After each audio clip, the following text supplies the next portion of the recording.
Alright, welcome back. So, Elon Musk has inspired something that I've had once called a life mission. I'm still working on the name. I probably won't call it that in a little while. I'll call it something else. That's originally what it started at. It originally was inspired from him. And what I'd like to talk about is the non-aesthetic beauty of his purpose, because this really is a continuation from the last video. If you want to go back and check it out. In this video, I'm talking about the non-aesthetic beauty of the way Elon Musk brain works. So I guess you could say my library brain is sort of like an Elon brain. In some ways, it's been inspired by, again, I was talking about Tai Lopez and how he got me started in the library brain. He also got me started studying something called game theory. So there's a YouTube course that's totally free called Game Theory 101 by William, I think, Spaniel. William Spaniel, I think. You look it up, it's got black background with red and blue on the screen. And he does a great job. I've turned that into an MP3 using the same method in the last video, and I've listened to it many times. And I've applied the game theory ideology through some of my study with Elon Musk, who I've also listened to many times. I've downloaded videos of Elon Musk from YouTube and listened to his audio multiple times, just like I've done with this game theory. So moving right along, time can be mentally stretched out. There are simulations. That's mainly what makes our human ability different from other animals in the animal kingdom, is that we humans have this ability to simulate future experiences, and that in the simulation of future experiences,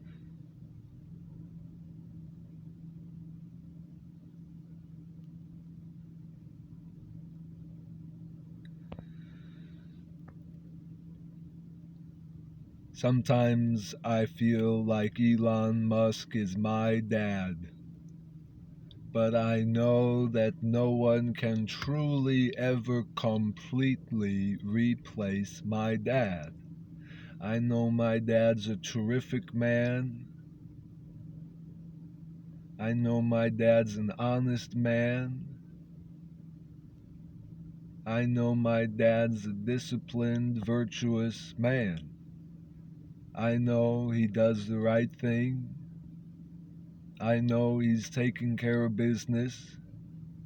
And I know he's a good man.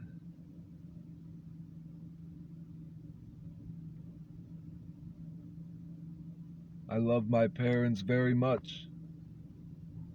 Very much.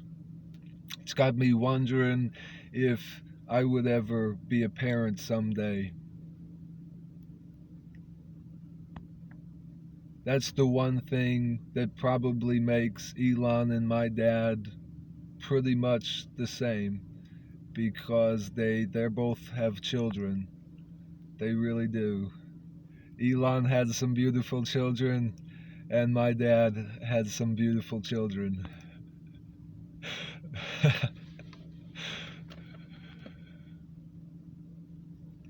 So I'm not sure how much Elon worries about or thinks about or dwells upon voracious reading, but in Poor Charlie's Almanac he says that if you adopt this method, he says it's not necessarily for everyone. If you don't adopt this method, that's okay.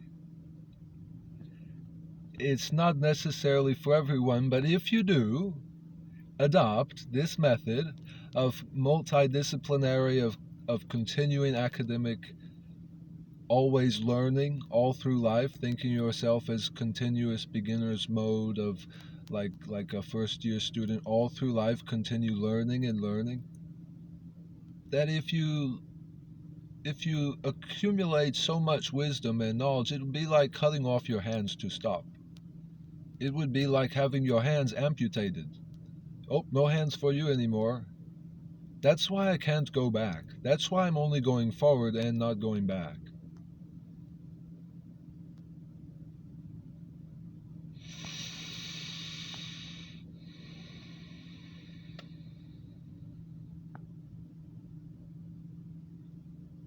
So I love my dad very much. I love my mom very much. I love Elon Musk very much.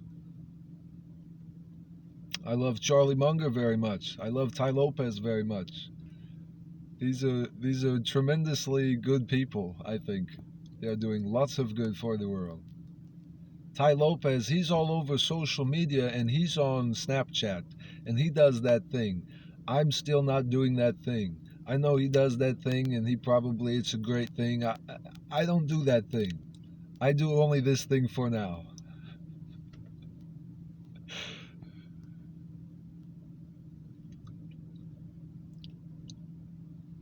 What's cool is I don't think I would have listened to all those videos if I hadn't been influenced by Tai first. And so I became this huge Elon Musk fan completely because of Tai Lopez. Because my family member had made me a completely Tai Lopez fan. So then I became a completely Elon Musk fan. And if time was stretched out, let's say you take the episode of time to 1,000 years into the future. So it's 2021, we just had New Year's, my birthday's tomorrow. In 3021, where is humanity? What are we doing?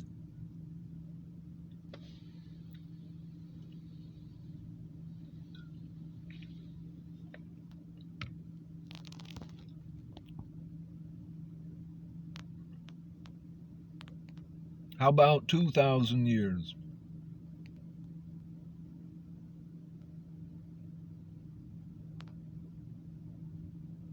In 4021.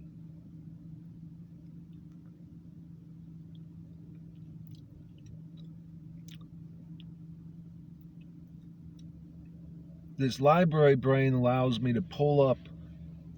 I've got about 150 books cycling through my library brain. And when I'm doing these videos, or when I'm rolling out of bed in the morning, when I'm drinking my coffee here, whatever I'm doing, I've got about 150 library books going through my library brain. So if you ever walk into my brain through watching one of these videos, that's what you're walking into. You're walking into Library Luke. Because Luke is always in the library. Hello, that's what these videos are. Library Brain Luke. So you're walking into my library. It's a custom fit, custom made library. I've designed it this way on purpose. So you get the most value, so you get the most benefit. Congratulations. Winner you. POW, it's the psychology of winning. The psychology of winning has everything to do with self-awareness. Has everything to do with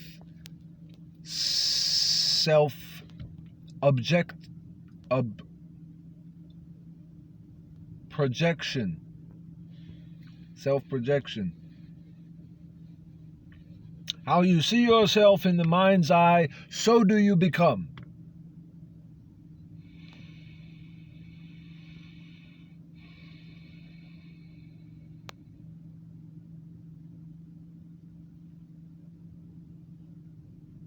So I see myself as the winner. I see myself as the man who's truly contributing to society. Doesn't have to be in a massive way. It could be in a small way of being a significant. I think that. So yeah, being a. Well, I've got this idea from Stonewheel. And I had originally been thinking I would be like Luke Stonewheel, but it makes a lot more sense to say King God, Stonewheel Ace. This book, The Power of Intention, is about developing godlike qualities, and I have a lot of those. I don't just have a few of those, I have a lot of those. And so I feel like a man of God 24/7, 365. Heaven on earth. Heaven's not something that happens after you die, it's something that happens now. It's something that happens here, during this life. Or it doesn't happen at all. It happens this life. I have lots and lots of godlike qualities. That's what being a sage is all about.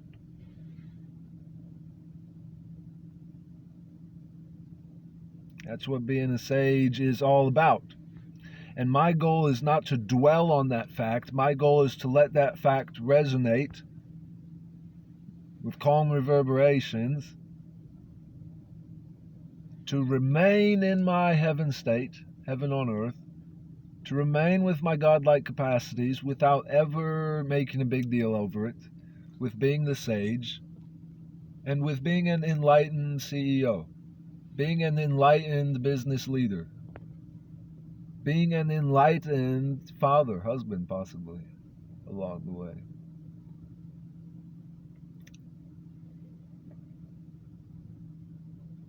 Having that sort of enlightenment, partially I see an overlap. You could imagine like a Venn diagram. You've got a circle on one side and the other. They overlap a little bit. Partially that's why I like my library brain reading habit so much. If I could spend between 2 and 5 hours reading every day for the rest of my life, that would be a pretty swell life. I would enjoy that more than just about anything else.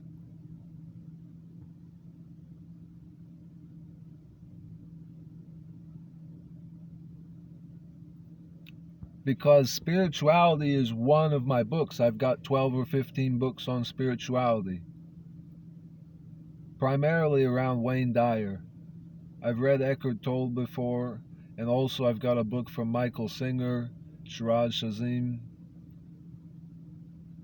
There are lots of ways to be the sage.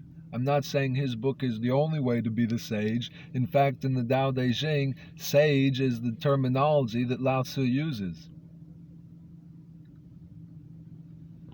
So, my dad is a Christian pastor. I love him very much. Lots of people respect what he does. I respect what he does. He's a good man. What he does is good. I understand that. I think that basically Jesus was a sage and a master of transformation, and that there were lots of other spiritual masters exactly similar to him. I think he was certainly, one of the best, and I think there were lots and lots of others. In this book by Wayne Dyer called The Power of Intention, he says that, he actually references a book called The Eye of the Eye, and it's by The Eye of the Eye. Well, he explains how negativity is counterbalanced on Earth. I mean, on Earth, he says that a person that rises through these levels of intention and these levels of high energy is that these people can basically off balance about 70 million negative attitudes. And as like one of the first levels is that you can counterbalance several million of negative people. That if you're seriously a positive person and you seriously stay with this spiritual energy, that you can counterbalance upwards of 90 million, 150 million people of their negativity. I think about how many people are watching these videos, how many people are watching these commercials and these televisions and these radios, and how many people are watching all these billboards and all these sell you everything, and how much of them are so negative most of the time, and how reading a simple book like this can cause you to be such an uplifting person, can cause you to inspire and create joy in every person's heart that you come into contact with. That's a truly remarkable thing. Of course everyone should be doing this. Of course everyone should be developing a library brain. Of course it makes better fathers. Of course it makes better husbands. Of course it makes better citizens of the United States.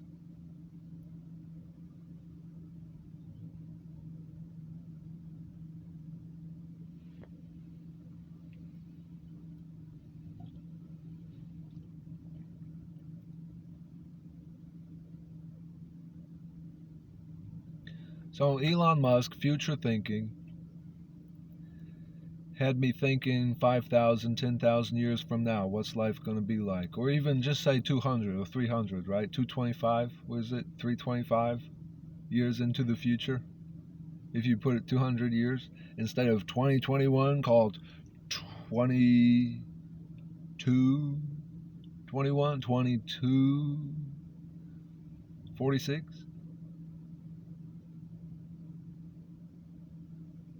2246. On a yacht. Definitely on a yacht.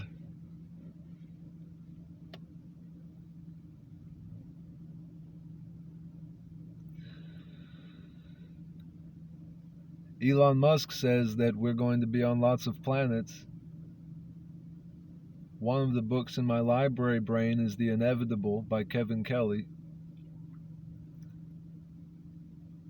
And The Inevitable explains some of the driving principles for the next 3 decades of technological innovation.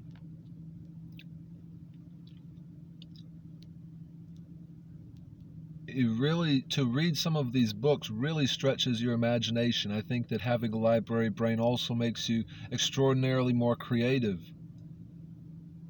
in an almond-shaped kind of way.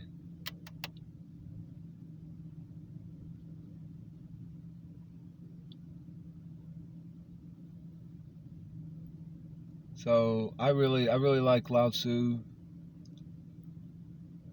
Wayne says that there are these levels.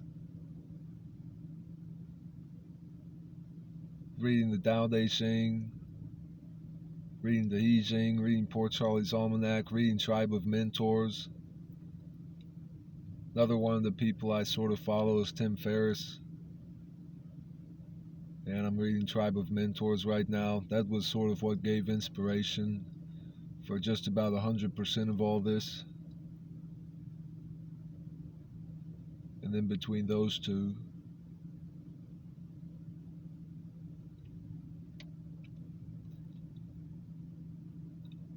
but a long time ago I started drinking this butter coffee they call bulletproof coffee, and it's like liquefied butter and a hot coffee, and I've done that every morning for almost 3 or 4 years.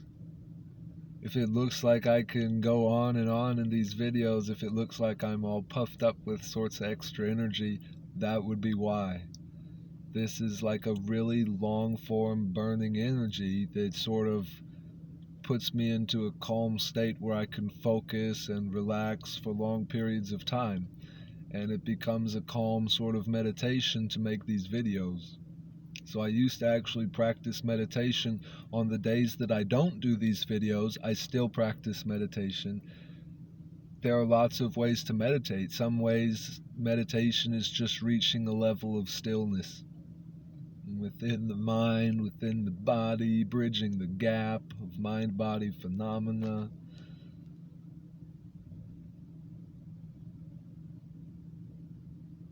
Was inspired by this guy named Dave Asprey, I used to listen to a lot of Tim Ferriss podcasts and a lot of Dave Asprey podcasts. Those were two of the main podcasts. They've got some that's interesting on Bitcoin that gets me interested about liquid democracy, is that liquid democracy would be based on blockchain technology. Blockchain is the background fundamental technology of cryptocurrencies and Bitcoins and things like that. So blockchain technology is something that's very, very hot topic in the last few years, and it's going to continue to be a really hot topic for the next several years to come. And it's one of my goals to find somebody that'll actually allow my continuous education to maintain down that path of learning about blockchain technology, so that I can continue exploring and building liquid democracy as a means of government for not only colonies that make it to Mars, but also the future of humankind on other planets and also the future of humankind on this planet, on Earth, eventually in 1,000 or 2,000 or 3,000 years. Something like this will simply have to exist, and I want to be one of those early evangelists, as he might say.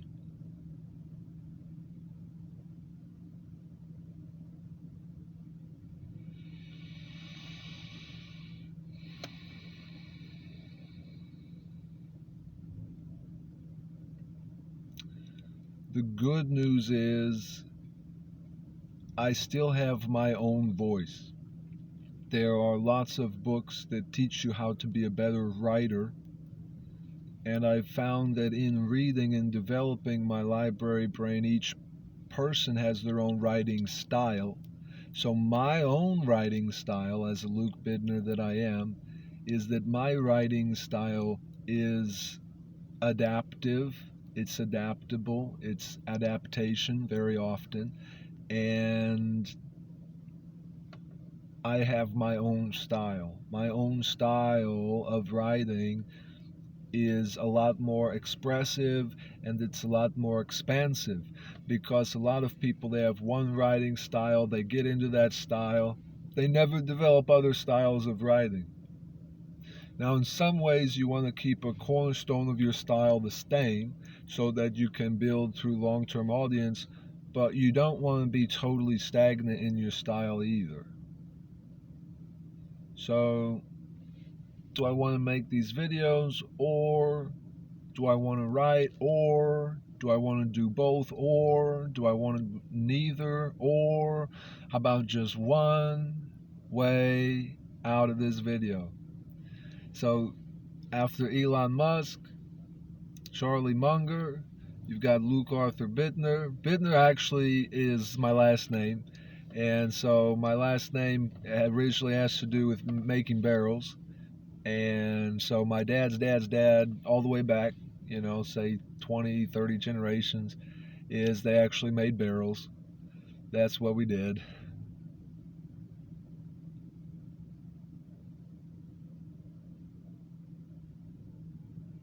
Back then, that was the common way, wine or beer was always put in these barrels, fish, whatever was being put in these barrels, grains, wheat, ground up flour, things, whatever, fit in a barrel. It's your barrel.